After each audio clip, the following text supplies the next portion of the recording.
एक संगठन जो सिर्फ 20 लोगों से शुरू हुआ था, आज उसके पास है 40 लाख स्वयं सेवक और 73,117 शाखाएं। इस संगठन का नाम है राष्ट्रीय स्वयं सेवक संघ।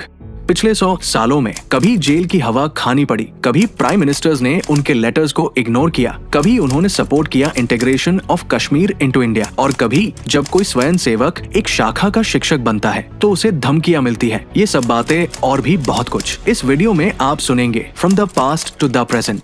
माफी चाहता हूँ, मैं कोई बड़ा एडिटर नहीं हूँ, लेकिन ये इन्फॉर्मेशन कुछ तो न्यूज से है और कुछ पीपल्स एक्सपीरियंसेस और उनसे बात करके जुटाई है, तो कृपया ध्यान से सुनिएगा। डॉक्टर केशव बलिराम हेडगेवर, जो मूल रूप से नागपुर के रहने वाले थे। हेडगेवर बहुत इन्फ्लुएंस्ड हुए लीडर्स जैसे बाल गंगाधर तिलक से। तिलक ने ब्रिटिश राज के समय गणेश फेस्टिवल को एक पब्लिक मूवमेंट बनाया था। जब हेडगेवर कलकत्ता में थे तो वे अनुशीलन समिति, एक सीक्रेट सोसाइटी से बहुत इन्फ्लुएंस हुए। उसके बाद वे सालों तक कांग्रेस पार्टी से जुड़े रहे, लेकिन जब महात्मा गांधी ने खिलाफत मूवमेंट को समर्थन दिया तो हेडगेवर नहीं चाहते थे कि पॉलिटिक्स और रिलीजन एक हो जाए। आज भी वही हो रहा है। रिलीजन हैज बिकम अ की पार्ट ऑफ पॉलिटिक्स। इसी दौरान उन्होंने मोहितेवाड़ा ग्राउंड में युवाओं को संगठित करना शुरू किया और फिर विजयादशमी साल 1925 के दिन उन्होंने एक संगठन शुरू किया। 6 महीने बाद इस संगठन का नाम पड़ा राष्ट्रीय स्वयं सेवक संघ।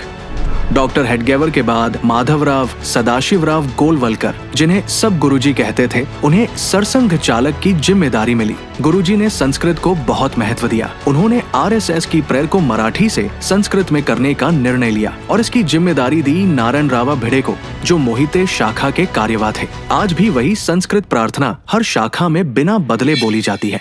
गुरुजी ही थे जिन्होंने महाराजा हरि सिन्हा को कन्विंस किया कि वे भारत से जुड़ जाएं। ये लिखा भी गया है, India shedding the past, embracing the future by Arun Bhatnagar, जो सोनिया गांधी के करीबी सहयोगी माने जाते हैं। 1975 इमरजेंसी के दौरान आरएसएस ने न्यूट्रल रोल प्ले किया, लेकिन इंदिरा गांधी ने सीधा अटैक किया आरएसएस पर। टॉप स्वयं सेवक को रातों रात अरेस्ट किया गया। जेल में बहुत टॉर्चर झेलना पड़ा। 100 स्वयं सेवक की जान भी गई। बाला साहेब देवरास, जो उस समय सरसंघ चालक थे, उन्होंने इंदिरा गांधी को लेटर लिखा, RSS is not involved in satyagraha, so please release our swayamsevak. लेकिन इंदिरा गांधी ने उस लेटर का कोई उत्तर नहीं दिया। इसके अलावा महात्मा गांधी की हत्या का आरोप भी आरएसएस पर लगा, क्योंकि कांग्रेस को लगता था कि नाथुराम गोडसे एक स्वयं सेवक था। बाबरी मस्जिद डेमोलिशन का आरोप भी आरएसएस पर ही मढ़ा गया।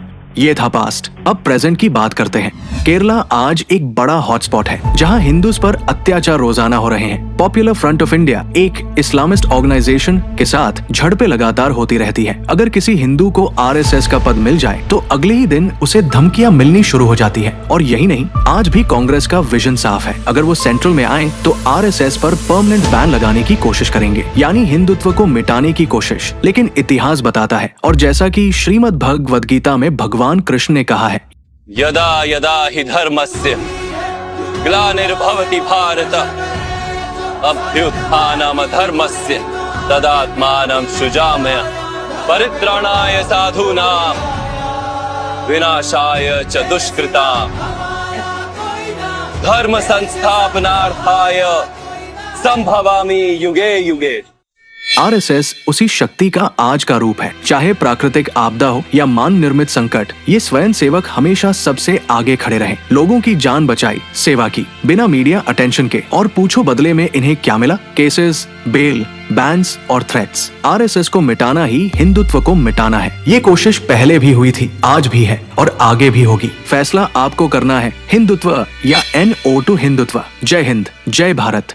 अगर आप हिंदू हो तो चैनल को अभी सब्सक्राइब करो।